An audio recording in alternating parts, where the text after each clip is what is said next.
vous avez toute la partie littorale qui est ouverte. Un littoral qui subit l'érosion et une mer qui avance toujours un peu plus. Ici, il y a quelques années, des milliers de tonnes de riz étaient cultivées. Aujourd'hui, l'activité est à l'abandon. Cet espace a connu plusieurs phases de transformation. Au fur et à mesure de l'installation des riziculteurs ici, ça a apporté un certain nombre de modifications, notamment sur les canaux qui ont été créés. C'est ce qui a avancé sûrement l'érosion à certains endroits, quoi. Ce qu'on peut voir là-bas, au loin dans la mer, c'est l'emplacement des anciennes rizières. Donc, ce sont les poteaux qui étaient au niveau des passages au-dessus des canaux. Donc on peut voir qu'on a perdu quand même une grande distance de terre cultivable, entre guillemets, quoi. Ils étaient une trentaine au lever du jour, tous curieux de découvrir ces anciennes rizières, particulièrement accueillantes pour la faune et la flore sauvage, même s'il fallait marcher pendant presque 2 heures jusqu'à la mer. C'est sympathique parce qu'on voit beaucoup d'animaux. Il y a eu des oiseaux, des caïmans, des plantes. Il y a les oiseaux, il y a l'eau. Un animateur qui nous a fait comprendre la complexité de ce milieu et il nous a fait comprendre l'importance de le protéger, de faire attention à ce qu'on y fait, voilà. Et de la volonté de l'ouvrir au public, de le faire découvrir aux Guyanais. Ça, c'est une bonne idée.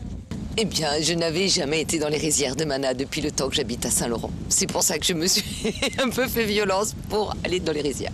Caïmans, rapaces, biches de Guyane, jaguars, mais aussi loutres ou encore crotales des savanes, autant d'espèces qui sont étudiées ici. Pour mener à bien cette mission aux côtés du parc naturel régional, l'ABC, l'Atlas de biodiversité communale de Mana, créé en octobre dernier, il n'en existe que 4 en Guyane. L'idée est de constituer une cartographie afin d'aider la commune à définir ses enjeux et orienter son développement.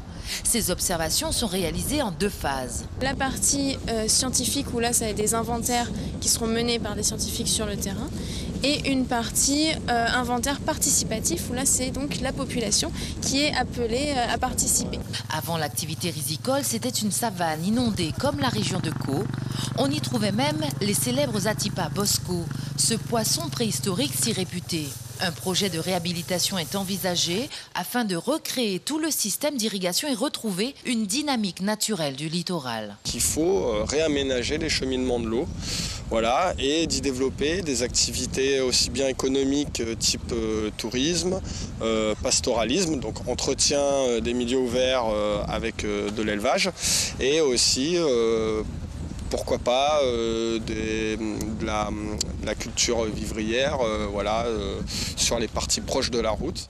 La réhabilitation totale du système d'irrigation pourrait coûter près de 3 milliards d'euros.